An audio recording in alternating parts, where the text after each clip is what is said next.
Normally এত কম সময়ে Bangla television থেকে খুব কম ধারাবাহিক বা অনুষ্ঠানই বিদায় নিয়েছে। কম টিআরপি, নতুন গল্পের আগমন বা অভ্যন্তরীণ সমস্যা নানা কারণে বন্ধ হতে পারে। এবার মাত্র 4 মাসেই বন্ধ হচ্ছে জি বাংলার নতুন রিয়ালিটি শো রন্ধনে বন্ধন।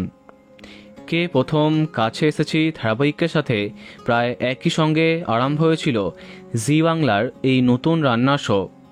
অনেক বছর ধরে চলা রান্নাঘর বন্ধ করে আরম্ভ হয়েছিল রন্ধনে বন্ধন, যেখানে নিত্য নতুন রান্না জমে উঠত ভালোবাসার সঙ্গে। শোয়ের সঞ্চালকের ভূমিকায় দেখা যায় টলিপাড়ার অন্যতম জনপ্রিয় দম্পতি ঋদ্ধিমা গৌরবকে, কিন্তু টিআরপিতে প্রতিপক্ষকে টেক্কা দিতে পারেনি।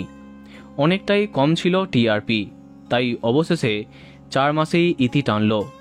তবে হ্যাঁ, মন খারাপ করতে হবে না দর্শককে, কেননা আরও বড় খবর অপেক্ষা করছে।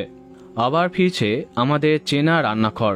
হ্যাঁ, সম্প্রতি জি বাংলা নতুন প্রোমো রিলিজ করল, যেখানে দেখা যাচ্ছে আগামী 30শে সেপ্টেম্বর থেকে বিকেল 4:30তে আসছে জি বাংলার রান্নাঘর।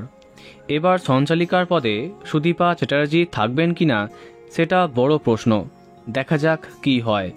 তো বন্ধুরা, কার কী মন্তব্য কমেন্টে জানাতে পারো।